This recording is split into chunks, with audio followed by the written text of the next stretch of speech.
Laurence Harvey was a talented British actor whose life was marred by tragedy and personal struggles. Join us as Facts vs. UK presents He Died at 45. Laurence Harvey's real life was quite tragic.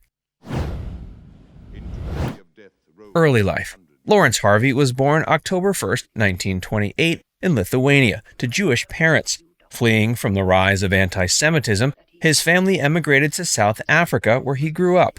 Showing an early passion for performing arts, he studied drama in Johannesburg and later moved to London to pursue his acting career. Laurence Harvey's early passion for the performing arts can be traced back to his childhood in Lithuania, where he was exposed to the world of theater at a young age. His mother, Ella, was a famous Yiddish actress, and his father, Bear, was an entrepreneur.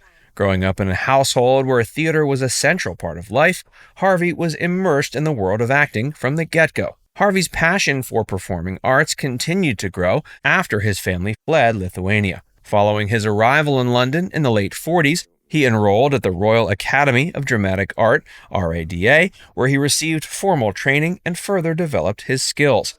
It was during this time that Harvey adopted the stage name Laurence Harvey, a name he believed would be more marketable and memorable. He made his professional stage debut in 1948 and quickly gained recognition for his talent and presence on stage. Harvey's breakthrough came in 1959 when he portrayed Joe Lambton, a disillusioned young man, in the film adaptation of John Brayne's novel Room at the Top. This performance earned him an Academy Award nomination for Best Actor, catapulting him to international recognition. Harvey's success continued with memorable roles in films like Butterfield 8, starring alongside Elizabeth Taylor, and The Manchurian Candidate as the enigmatic Raymond Shaw. First marriage. Harvey's first marriage to Margaret Leighton, a renowned British actress, ended in divorce in 1961 after just 4 years. The breakup left him emotionally scarred, further fueling his insecurities and self-destructive behavior.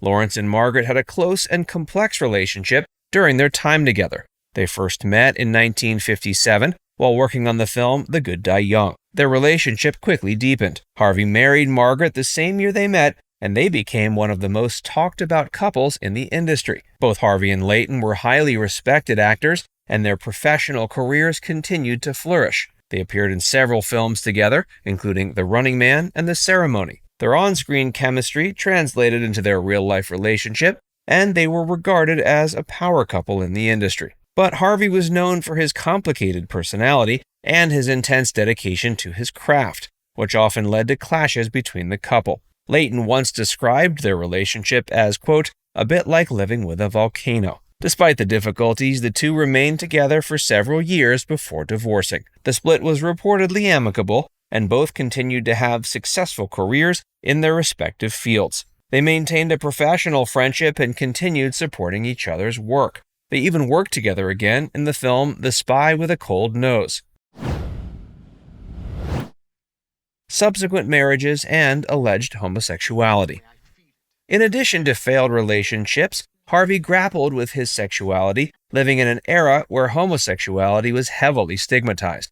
He entered into a marriage of convenience with Joan Perry, a former actress and widow of Harry Cohn, head of Columbia Pictures. Their marriage ended in 1972, and Harvey privately explored his sexuality, struggling to reconcile his differences with societal expectations. Even though the marriage was said to have been a sham, Laurence had a daughter during this marriage. Her name was Domino. Domino Harvey pursued a career in modeling before transitioning into the world of bounty hunting. She became known for her unconventional profession and was the subject of a 2005 documentary titled Domino. She passed away in 2005 at age 35 due to an accidental overdose. After his divorce from Joan Perry, Harvey went on to marry Pauline Stone. This was his third and final marriage. They got married in 1972, just a year before his untimely death. Pauline Stone was a British model and actress known for her work in the fashion industry during the 60s. They had a whirlwind romance and tied the knot in a private ceremony. Their marriage was relatively short-lived, as Laurence passed away shortly after they tied the knot. While it seems that Laurence Harvey found peace in his public heterosexuality, there have been several tales and rumors surrounding his homosexuality. One of the most well-known stories is that Laurence was involved in a relationship with actor Dirk Bogarde. The two actors were close friends, and their relationship sparked rumors about a romantic involvement. But there is no concrete evidence to support these claims, and both Harvey and Bogarde never publicly addressed the rumors. Another alleged relationship that's been mentioned is between Laurence Harvey and actor Rock Hudson.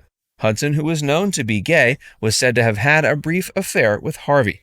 Again, there's no solid evidence to back up these claims, and many actors were forced to keep their personal lives hidden due to the potential impact it would have on their career. As a result, rumors and speculation about the sexual orientation of actors were pretty common.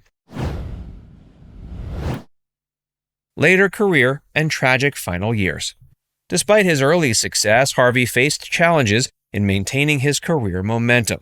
He was often typecast as the brooding, intense leading man, limiting his opportunities for diverse roles. His demanding nature and perfectionism further hindered his chances of securing desirable roles as he clashed with directors and producers. In the mid-60s, his career began to decline, marked by a series of critical and commercial failures. He struggled to break free from his established image, leading to missed opportunities and frustration. Harvey's declining fortunes prompt him to take on roles in low-budget European productions, which further diminished his reputation in Hollywood. The tragic life of Laurence Harvey reached its climax November 25, 1973, when he succumbed to stomach cancer at age 45. His illness was diagnosed during the filming of Welcome to Arrow Beach, a low-budget horror film that became his last. Despite his declining health, Harvey remained determined to complete the project, further exacerbating his deteriorating condition. Throughout his life, Harvey's relentless pursuit of success and recognition took a toll on his physical and mental health. His personal struggles with failed relationships, identity, and career challenges contributed to a self-destructive pattern that ultimately led to his tragic demise. His battle with stomach cancer was a painful one, and he faced it with the same determination and resilience that had driven him throughout his life. Despite the excruciating pain and deteriorating health, he remained committed to his craft and continued to work on Welcome to Arrow Beach until he could no longer physically continue. The news of Harvey's passing sent shockwaves throughout the entertainment industry, leaving his friends, colleagues, and fans devastated. It was a stark reminder of the toll that a relentless pursuit of success can take on a person, both physically and emotionally. Despite the tragic circumstances surrounding his life, his impact on the industry can't be denied. His ability to convey complex emotions through subtle gestures and expressions set him apart from his contemporaries. His portrayal of Joe Lambton in Room at the Top remains one of his most iconic roles, and the film itself is considered a turning point in British cinema. Now it's time to hear from you. What's your favorite memory of Laurence Harvey? Let us know in the comments section below.